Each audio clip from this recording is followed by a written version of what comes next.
A gente também, quando a coisa está muito apertada para o nosso lado, a gente começa a perguntar para Deus: Deus, mas por que eu? A pergunta devia ser: por que não você?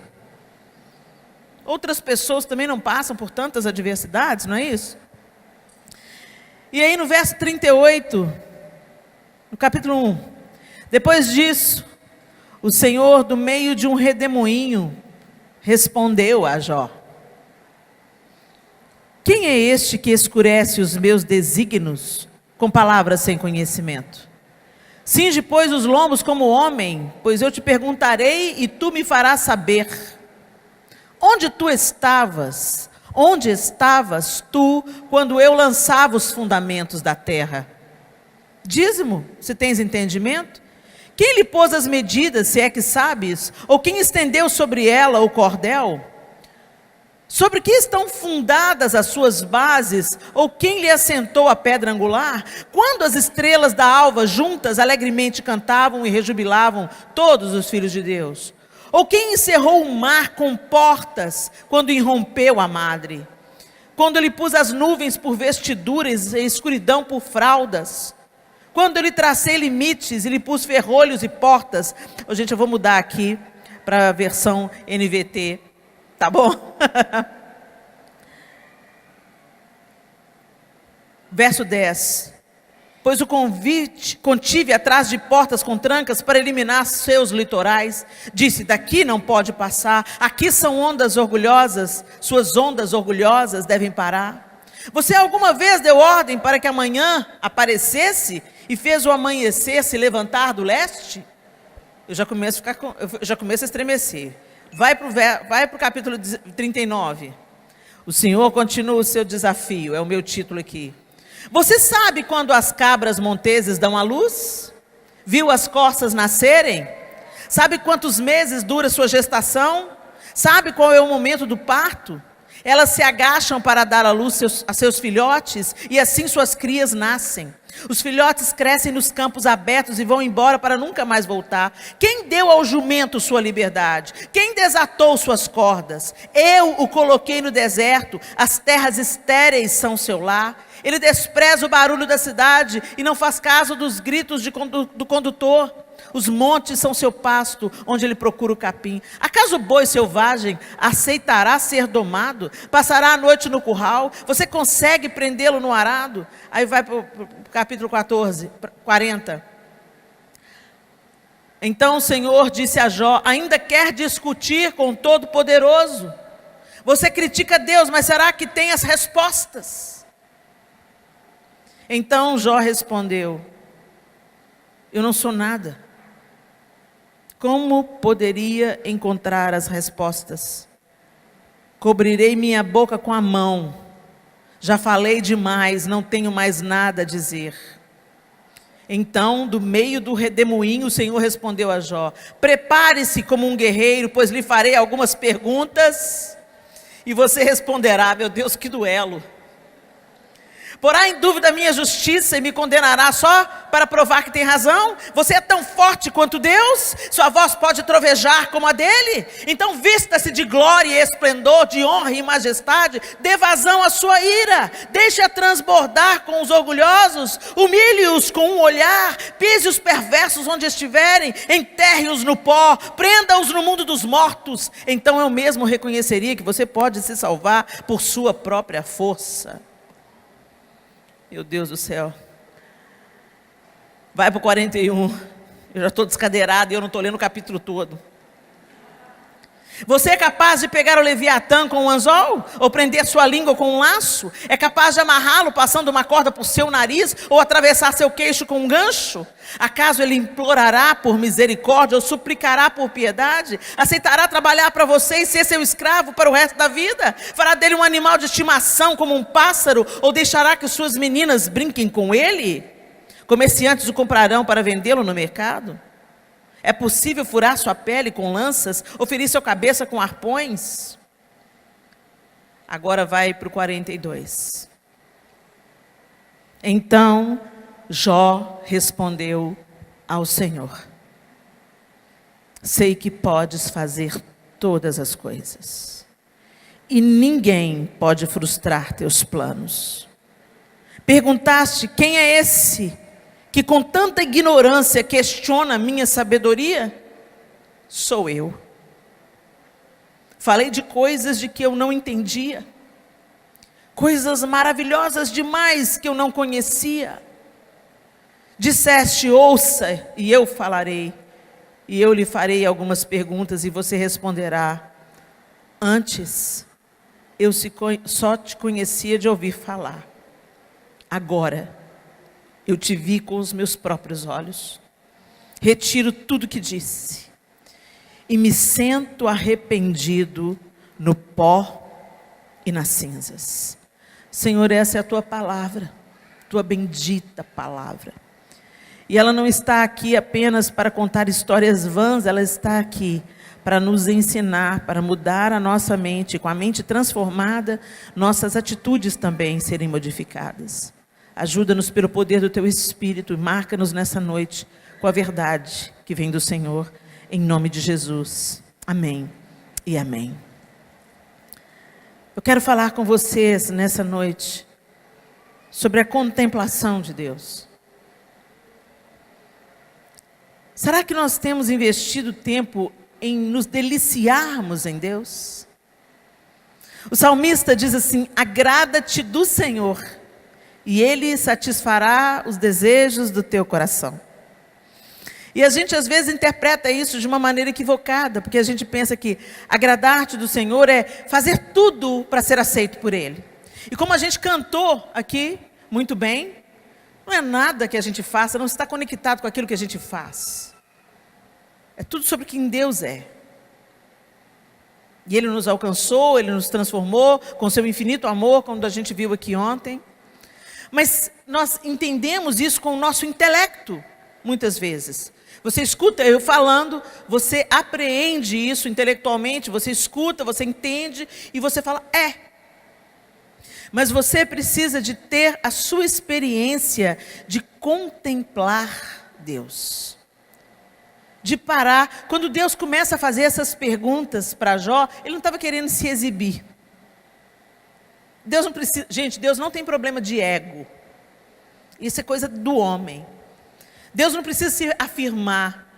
Deus precisa ser adorado. Não, nós precisamos adorar Deus.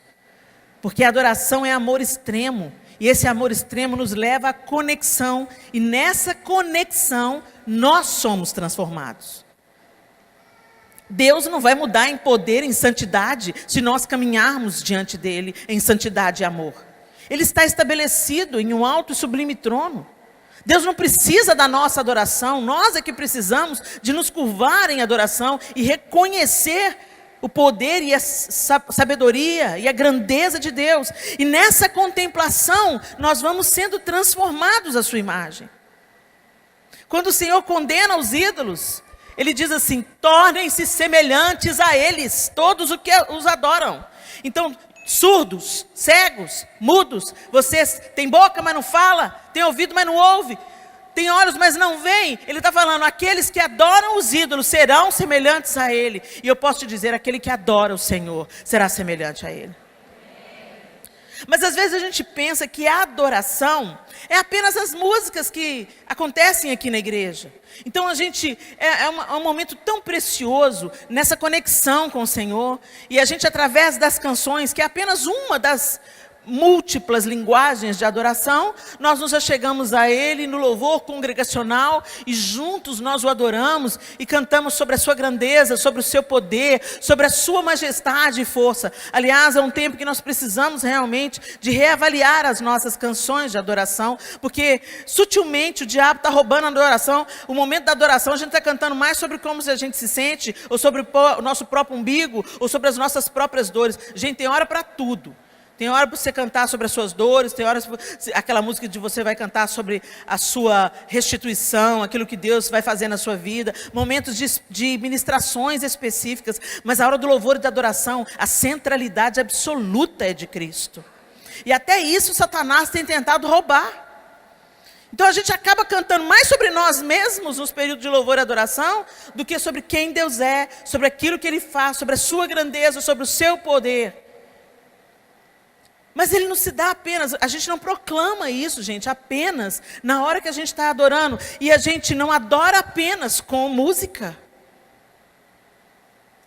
Quando o Senhor se encontra com a mulher na beira do poço em Samaria, Ele fala assim, olha, vem a hora e já chegou, onde os verdadeiros adoradores adorarão a Deus em espírito e em verdade. Não é uma questão geográfica, não é sobre se é em Jerusalém ou se é em Samaria, mas é uma adoração que acontece na vida. 24 horas por dia, 7 dias por semana, você tem uma vida devotada a Deus. Adoração é amor extremo e devoção. Você é devoto de Jesus Cristo? Você conhece essa palavra, devoto? De que santo que você é devoto? Ou seja, a quem você se devota.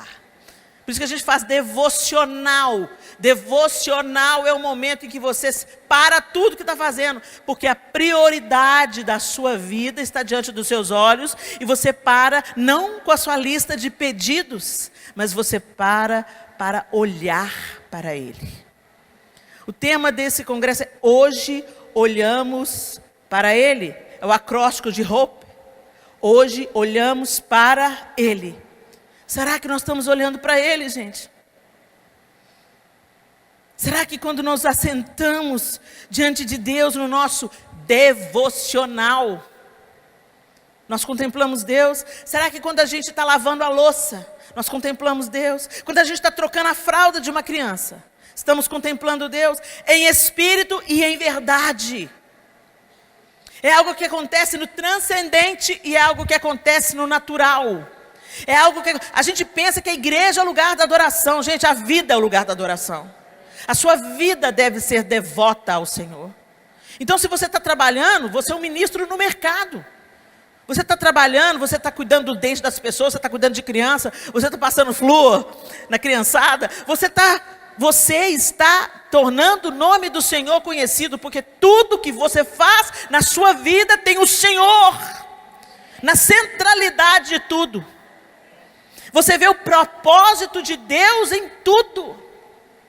E, gente, quando a gente entende que a vida não é esse dualismo que a gente entende o sagrado e o profano, a igreja e o mundo. Uma vez que o Senhor me alcançou, eu sou do Senhor em qualquer lugar, a qualquer hora. Eu sou uma agente da vida, transbordando a vida em adoração aos pés do Senhor. Então a gente tem uma mania, até mesmo por causa da construção da nossa fé, a gente pensa assim, a música do louvor é a música animada, e a música da adoração, aquela música, apaga a luz. Também, mas quando você está dando comida para o faminto, isso é adoração. Quando você está atendendo bem o seu cliente, isso sobe as narinas de Deus como adoração. A pessoa começa a ver que a sua vida é devotada a Deus, porque você tem um jeito diferente de agir, de pensar, de andar, de vestir. Você é diferente. Você já foi parado para alguém e falou, escuta aqui, você é evangélico, né? Mas não estou falando por causa do estereótipo não, porque tem uns estereótipos, né, gente? A gente veste como crente, né? Você vê uma menina de saia jeans, coque, blusa branca, você fala evangélica. Tem os estereótipos, né? E a gente identifica. Esses dias aí, no aeroporto, eu vi o cara chegando, correndo assim com um violão na mão, aquela calça de tergal, um relógio dourado desse tamanho. E aí ele fez uma pergunta para o cara, e o cara respondeu, obrigado, amado, crente. Na hora que ele falou, amado, eu fui crente. Não é por causa dos estereótipos, não. Às vezes você está por trás de um balcão com o uniforme da empresa. E alguém fala assim, aqui, você é diferente. É por aí, gente. É quando você está tão conectado com o Senhor, que Ele começa a sair pelo olho, pela orelha, pelo gestual, entendeu? Ele brota, ele sai, blu, blu, blu, blu, entendeu? Você não tem que fazer esforço nenhum, sai. Você está cheio de Jesus, transborda.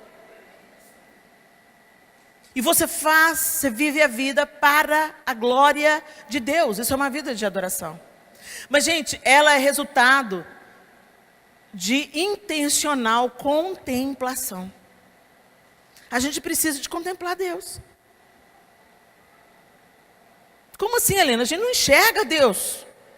Eu não enxergo Deus, como é que eu vou contemplar Deus? Você enxerga Deus sim. Só isso aqui que a gente leu sobre Deus falando com Jó, o que te pareceu? Você pode imaginar Deus? Você pode imaginar o tamanho de Deus falando com Jó? Onde você estava? Quando eu pus limite no mar, Jó. E falei para as ondas, você não vai passar daqui. A perspectiva que a gente tem de Jó, desse tamanhozinho, de Deus enorme, não é? Através da palavra nós contemplamos Deus. É por isso que te dá uma leseira e uma preguiça do inferno quando você começa a ler a Bíblia. Quando começa a ler a Bíblia, você tem insônia? Leia a Bíblia. Você notou ou é só comigo? No início, gente, quando você ainda está construindo, né, esse caminho, é muito difícil. Você lê tudo quanto é porcaria e fica querendo passar para a próxima página. Mas quando você começa a ler a Bíblia, no terceiro versículo você já está bocejando. E tem que fazer um esforço. A Valnice Milhomens conta que quando ela estava com muita sede de Deus, assim, e ela queria aprender mais de Deus, e ela estava crescendo em conhecimento diante de Deus, e ela estava trabalhando, estudando, servindo, fazendo muita coisa, não tinha tempo. Aí sabe o que ela fazia? Subia em cima do vaso sanitário. E ela falou, se eu dormir, eu caio. Isso é sede de Deus. E ela subia, ela conta que ela subia, e já era mais de meia-noite, e ela subia no vaso, começava a ler, mas ela sabia, meu olho não pode fechar, senão eu caio, e eu posso me machucar gravemente. E ela ficava ali, até concluir a leitura bíblica dela. Isso é disciplina, isso é fome. A gente tem o pão, mas está faltando fome. A gente tem a água, mas está faltando sede.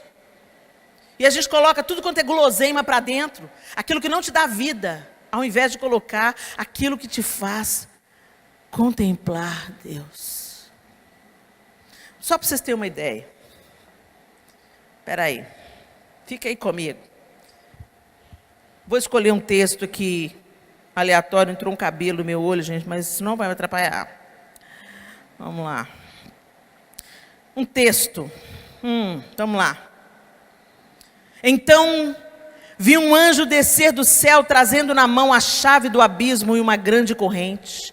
Ele prendeu o dragão, a antiga serpente, que é o diabo, Satanás, e o acorrentou por 1000 anos. O anjo o lançou no abismo e fechou e pôs um lacre na porta, de modo que ele não pudesse mais enganar as nações, até que terminassem os 1000 anos. Agora vai para mim lá, no Apocalipse, estou adiantando para o verso 11. Vi um grande trono e aquele que estava sentado nele. A terra e o céu fugiram de sua presença, mas não encontraram lugar para se esconder.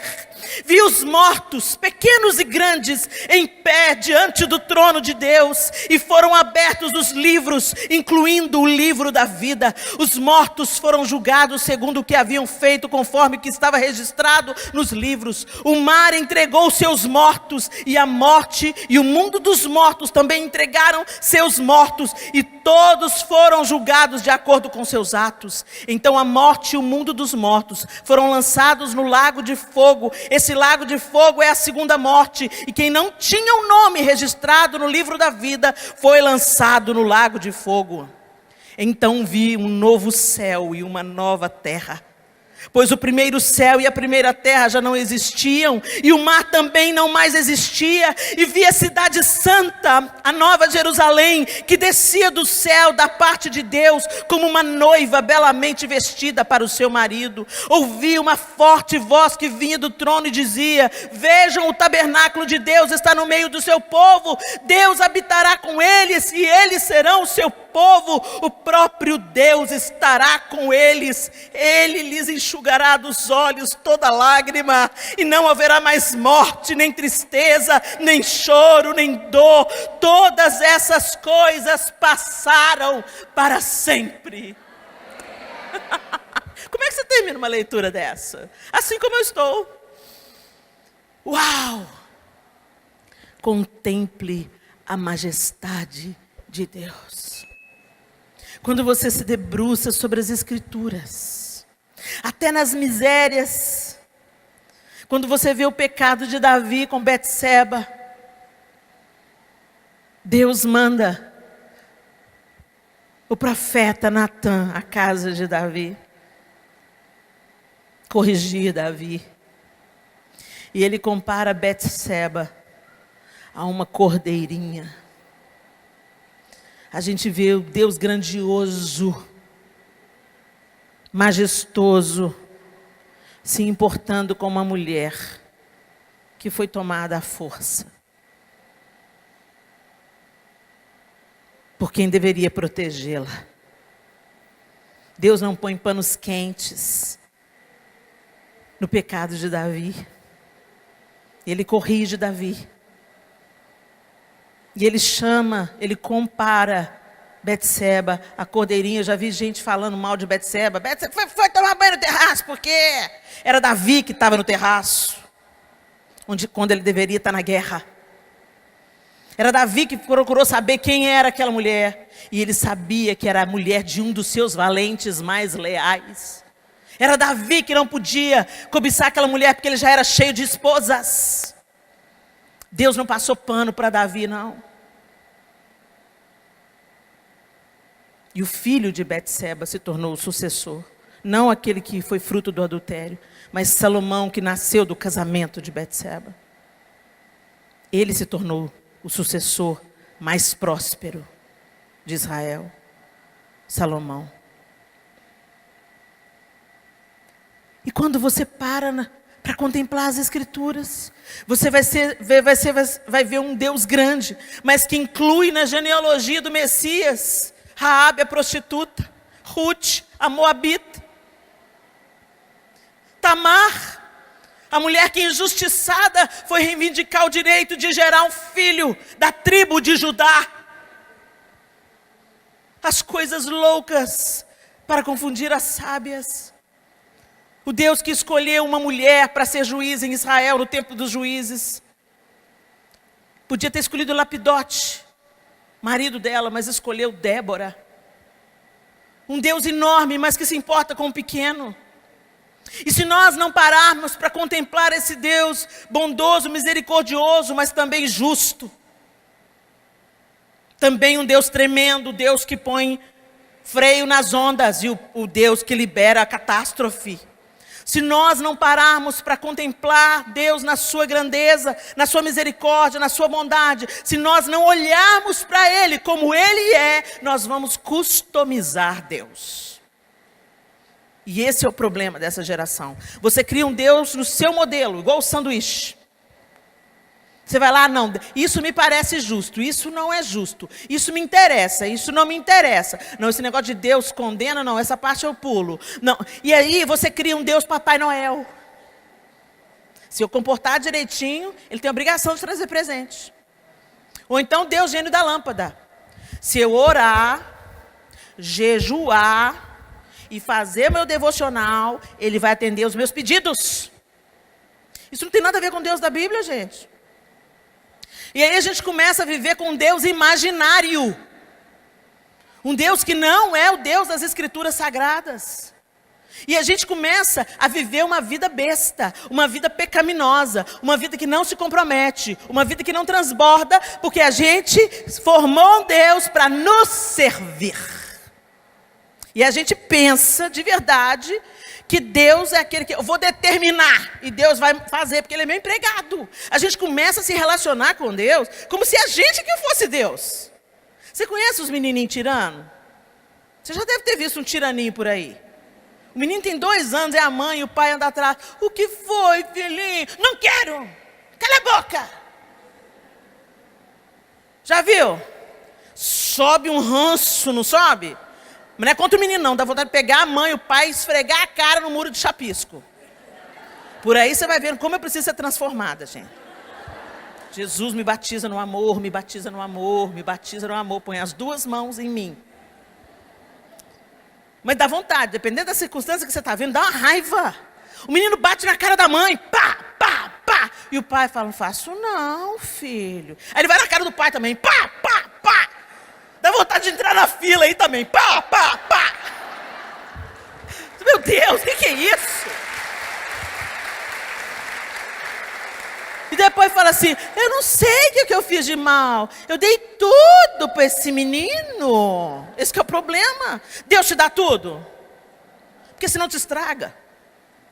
Se a gente tiver tudo que a gente pedir para Deus, a gente vai ficar mimado, estragado, egoísta, preocupado apenas com o próprio umbigo. Deus não é esse Deus, gente. Deus é misericordioso, é bondoso, sim.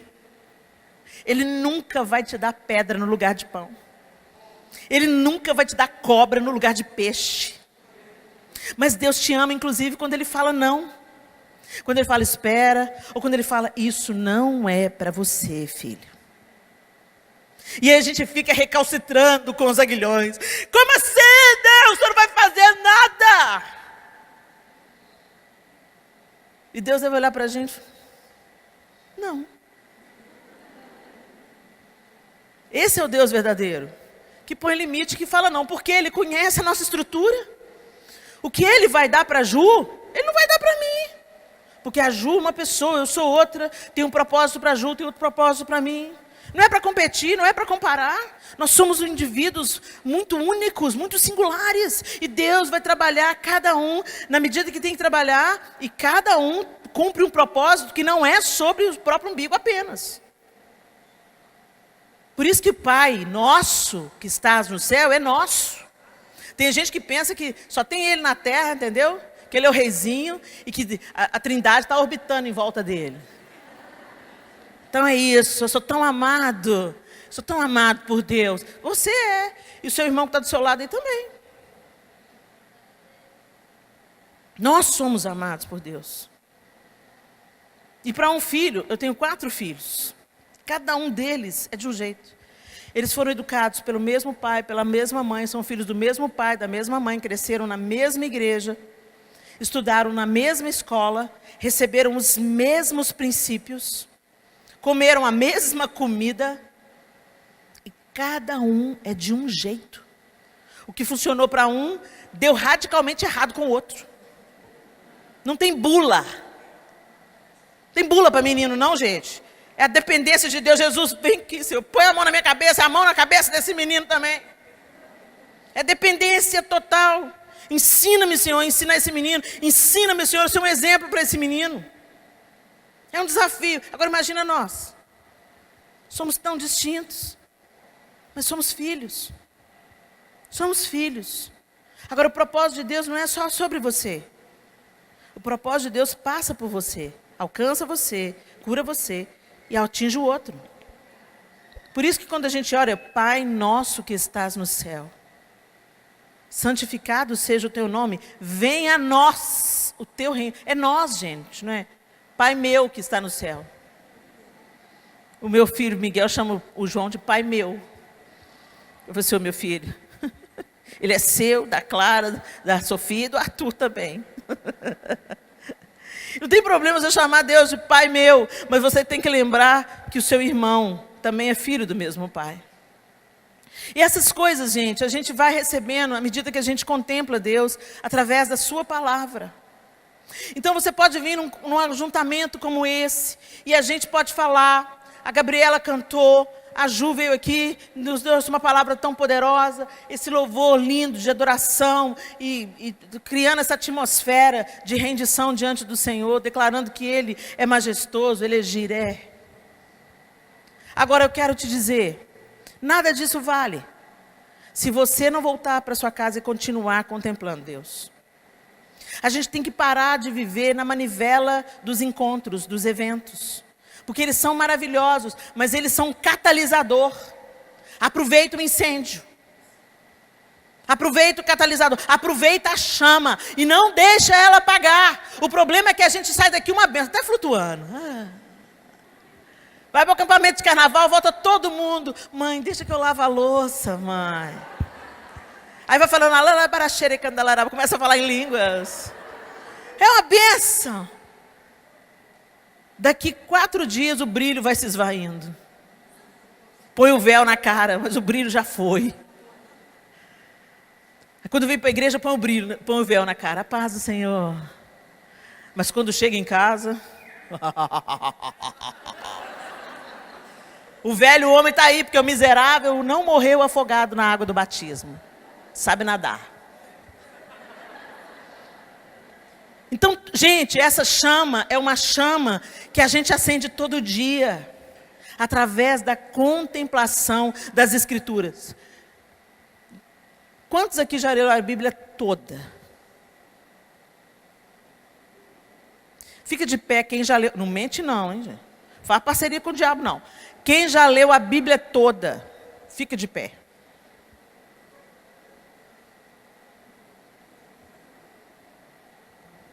Não é para envergonhar ninguém.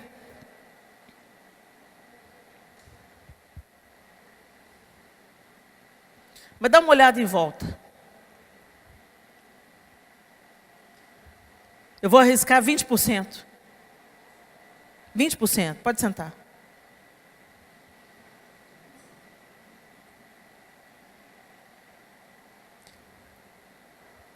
Quantos aqui tem menos de 1 ano de conversão? Fica de pé.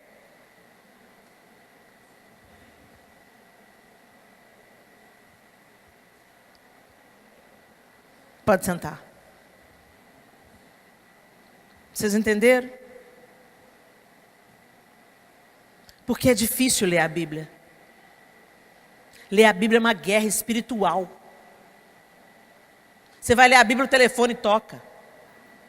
E você fala, não tenho tempo. Fica caladinho para Jesus te dar vitória.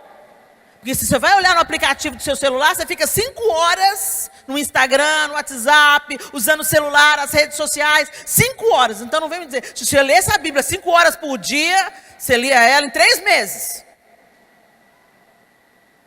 Nós somos indesculpáveis, gente.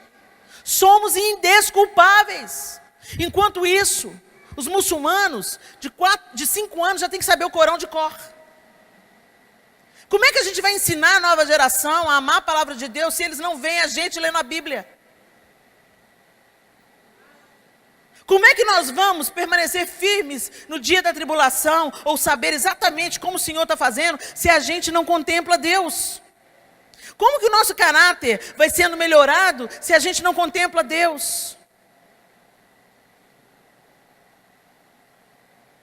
Como que a gente vai temer o Senhor? Falta temor na nossa geração.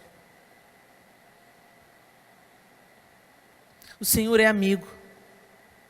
O Senhor é conselheiro. O Senhor é o príncipe da paz. O Senhor é doce como mel. Mas Ele é leão. Ele é cordeiro, mas Ele é leão. E a gente banalizou a autoridade de Deus. E o nosso temor se esfriou. E por isso que a gente não dói na gente pôr pornografia diante dos olhos. O consumo de pornografia entre mulheres cresceu absurdamente. O consumo de álcool entre mulheres cresceu absurdamente. E a infidelidade feminina está equiparada à infidelidade masculina. E nós somos geradoras da próxima geração. Guardiãs da família. Intercessoras no lar. Nós temos todas as armas. Somos armadas e poderosas em Deus. Mas andamos como crianças num campo de batalha. Andamos desprevenidas num campo de batalha. E eu quero te encorajar. Contemple. Contemple o Senhor. Contemple a sua glória, o seu poder e a sua majestade. Helena, mas quando a gente lê alguns livros da Bíblia, a gente manda Deus mandando matar todo mundo. Gente, Deus não mudou, sabia? É o mesmo Deus. Nossa, mas isso é tão injusto. Pois é, esse mesmo Deus que mandava matar o povo foi o mesmo que matou o seu próprio filho para você ter vida. Aí essa hora não foi injusto, não. Porque isso te favoreceu, né? Deus mandava extirpar os infiéis. Depois de já ter mandado os profetas, depois de já ter mandado avisar, depois de já ter falado para o povo se arrepender. Deus sempre dá a oportunidade para a gente se arrepender. E eu quero te dizer, ainda está dando tempo.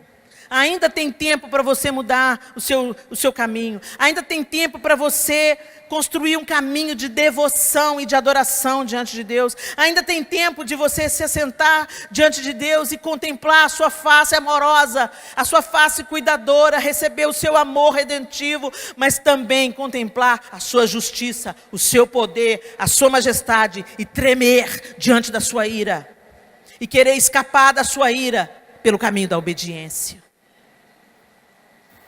Ele tem mandado, hoje nós temos programas de televisão, nós temos Bíblia online, nós temos seminários, simpósios, curso online. Hoje nós somos indesculpáveis, mas eu fico vendo, eu posto o look do dia, não sei quantas curtidas, 1 milhão. Eu posto um vídeo de palhaçada, fazendo uma dublagem. Ah, Helena, você é maravilhosa, Helena, morri de rir, Helena, maravilhoso. Aí eu posto um redescobrindo sua Bíblia.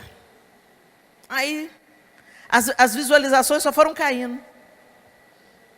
Eu fui explicando, eu dou um resumo do livro de Gênesis, de Êxodo, de cada livro, por que ele foi escrito, quando que ele foi escrito, qual o propósito do livro, e indico o livro para as pessoas que querem conhecer a Bíblia, entender melhor a Bíblia, pôr o redescobrindo a sua Bíblia do lado da sua Bíblia, e ir lendo e entendendo. Alguém teve o trabalho de fazer um livro, resumindo e explicando os porquês. Um material que pode chegar na sua mão por R$50 que custa o livro. E pode mudar a sua vida devocional. Ah, mas isso não me interessa. Isso não me interessa. E eu fui vendo, diminuindo, mas não vou parar de fazer, não, vou continuar fazendo. Porque se um receber, está valendo. Não fique de fora daquilo que Deus está fazendo. Deus está fazendo coisas grandiosas nesse tempo. Deus está levantando um exército. Deus está fazendo um avivamento de dentro para fora. É isso, é assim que consistem as coisas que permanecem. Elas começam dentro, elas começam escondidas, debaixo da terra. E aí elas nascem, brotam, ganham força, florescem e frutificam. Mas a gente é uma geração que se impressiona com as coisas majestosas, mas ocas. Sem substância, look do dia. Isso passa. A gente gosta disso, mas isso não ajuda a gente a ficar com a raiz forte. E a gente contempla a pele da outra, o tutorial de maquiagem da outra, o tutorial de cabelos hidratados da outra. Tem lá, você entra nessas meninas que fazem esse tipo de programa no YouTube, milhões de seguidoras. Aí você encontra alguém que tem um ensino consistente da Bíblia, ele vai crescendo, mas devagarinho, bem devagarinho. E nós somos extremamente numerosos. Os evangélicos, ou os cristãos, incluindo os católicos também, somos muito numerosos. E aí? Mas não vou citar o nome, que não vou dar essa moral, não. Os canais de fofoca gospel só existem porque tem plateia. E a plateia é gospel. Desnudando a nudez do irmão, inventando mentiras, supondo situações, invertendo as coisas, divulgando mentiras como se fossem verdades, exagerando, criando situações que não existem, conflitos que não existem para ter seguidor. E está lá, ó, bombando. Todo mundo querendo ver a vida do outro. BBB gospel. Nós nos tornaremos semelhantes àquilo que contemplamos. Talvez a sua casa esteja uma bagunça, porque você já está sendo moldada por aquilo que você coloca para dentro dos seus sentidos. você vai aprendendo. Você acha que sexo antes do casamento passou a ser uma coisa assim normal, do nada? Não. Discipulado. Hollywood. Discipulado. Friends. Eu amo o seriado Friends. Mas você identifica o discipulado. Todo mundo dorme com todo mundo. Discipulado. Entretenimento. Legal, roupa legal, música legal, visual legal, linguagem legal, passando cocô na sua timeline. Você pensa que é brigadeiro, mas chega mais perto, é cocô. É isso que acontece, gente. O inimigo põe a mesa, desde que ela seja bem bonita, você cai igual um patinho. Agora, quem contempla a verdade, identifica a mentira. Quem conhece a verdade, e conhecereis a verdade, e a verdade vos libertará dos sutis enganos de Satanás. Não, gente, não pensa que Satanás vai ser óbvio para você, não, gente. O bicho é astuto, ele é o pai da mentira. Ele é astuto. Ele vem com meias verdades, como a gente falou antes. Ele vem com aquele jeitinho. Ele vem com uma coisa bacana, que te acha legal, que te atrai. E quando você pensa que não, você está contemplando aquilo. E você está sendo moldado dentro daquilo. E isso está refletindo na nossa adoração coletiva. A gente canta mais sobre nós mesmos. A minha vida, o meu prazer, o meu Senhor, Ele cuida de mim. 30% fala de Deus e os outros 70% fala da gente. Eu fico lembrando, pra te adorar, ó Rei dos Reis, foi que eu nasci, ó Rei Jesus. Meu prazer é te louvar, meu prazer é estar nos átrios do Senhor, meu prazer é viver na casa de Deus, onde flui o amor. Quão grande é o meu Deus, cantarei quão grande é o meu Deus, e todos hão de ver quão grande é o meu Deus. Vim para adorar-te, vim para prostrar-me, vim para dizer que és meu Deus, és totalmente amável, totalmente digno, tão maravilhoso para mim. Ó Senhor, nos ensina a te adorar. É tudo sobre Ele. É tudo sobre a grandeza dEle, a majestade dEle. Santo,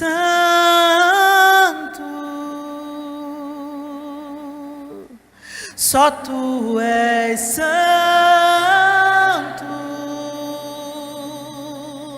não há outro como Tu, não há outro como Tu, não há outro como Jesus,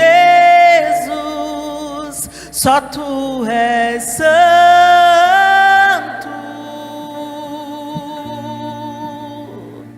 só Tu és santo,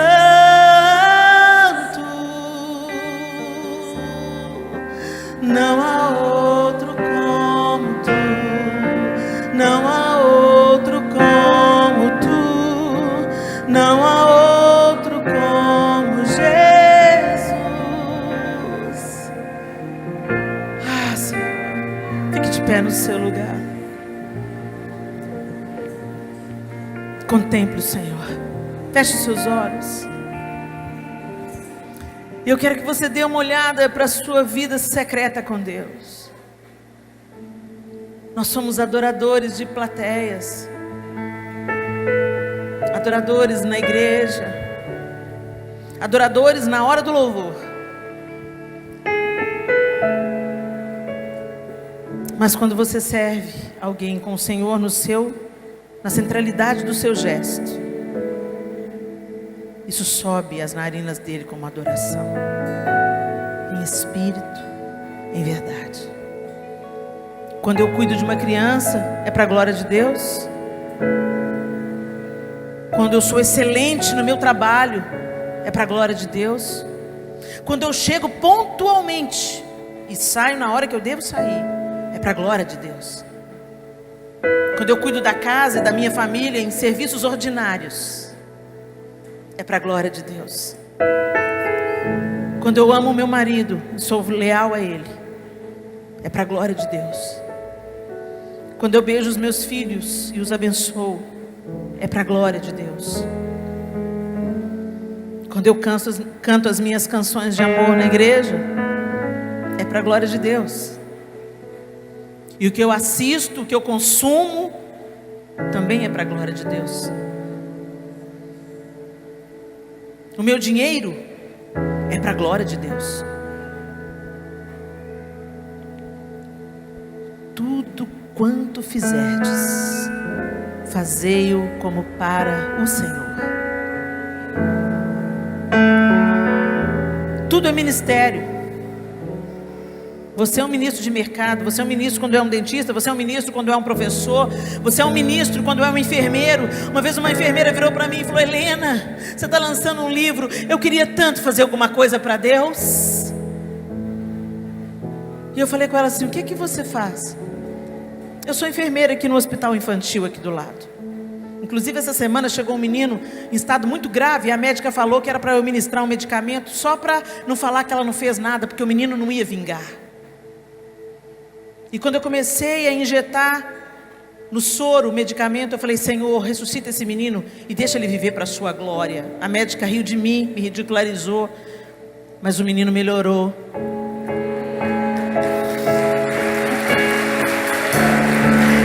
Eu olhei para ela e falei: você vai me dizer que você não está fazendo para Deus? Você é uma ministra da vida no lugar onde a morte está. Vamos parar com essa mente dualista. A nossa vida é sagrada, porque a nossa vida pertence ao Senhor. Contemple o Senhor. Olha para Ele. Hoje olhamos para Ele. Olhe mesmo. Olhe mesmo, não tire os olhos dele, porque isso vai te santificar.